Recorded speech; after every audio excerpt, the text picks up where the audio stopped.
Okay frothers, today I'm going to teach you about tail design. I thought I'll start with tail design with my favourite shape, which is the Slater Designs who collaborated with Daniel Tomo, who's a shaper. And this board, I believe after my 20 plus years of surfing, is my favourite board on the planet. And I reckon it has a lot to do with the tail design. So that's what I want to talk about today, is a little bit of tail design. I'll go into other tails in other videos, but today I just want to show you something super unique and teach you a few things about it.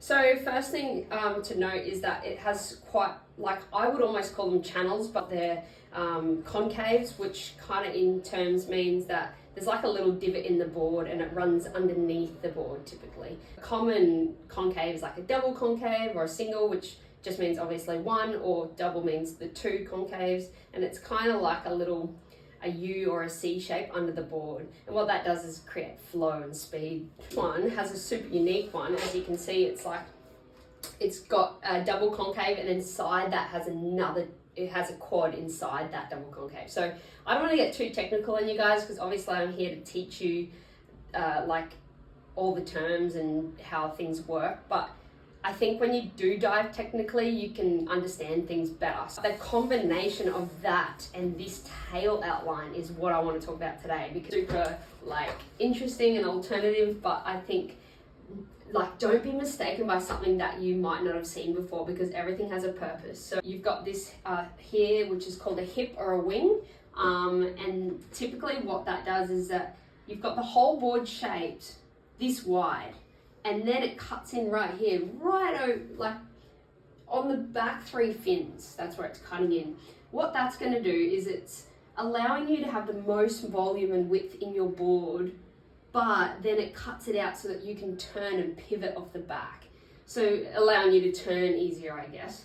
So if that was filled all the way in, you're going to have a lot of surface area to compete with when you're on the wave. So imagine pushing all that board against water, but now you've got it cut out and you've got that release, but you've got still that width all the way at the top with the volume, which is obviously going to help with paddling into waves and speed and stuff.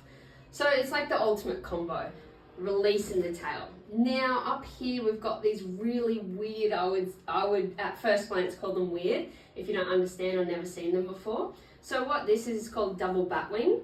So that essentially is, and it's quite a wide tail. So what you're getting is, with a wide tail, you're getting lift on the water. So you're getting speed. But then when you want to turn, you're getting imagine all the water flowing through these bits. It gives you release. So you're getting the combination of speed and flow on top of the wave, and then when you want to turn, you've got all this easy release through here.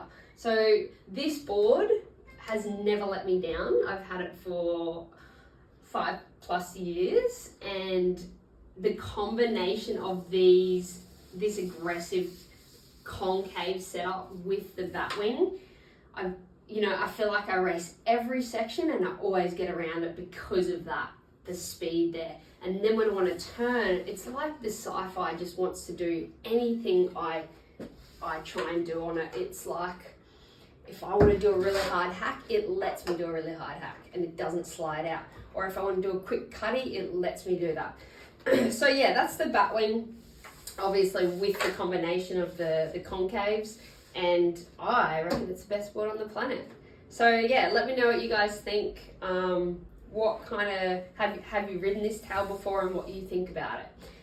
I think the other thing to mention is that I think with my style of surfing, I like a looser tail. So I think that's the other thing to keep in mind, is that if you're not really there yet, obviously this tail's not going to suit you. You might need a more traditional squash tail. When I first started riding this board, I think it took about 3 weeks for me to get used to the speed and release. Like, it's just such a fast board that it made me earn its respect, because it was like I couldn't handle it at first.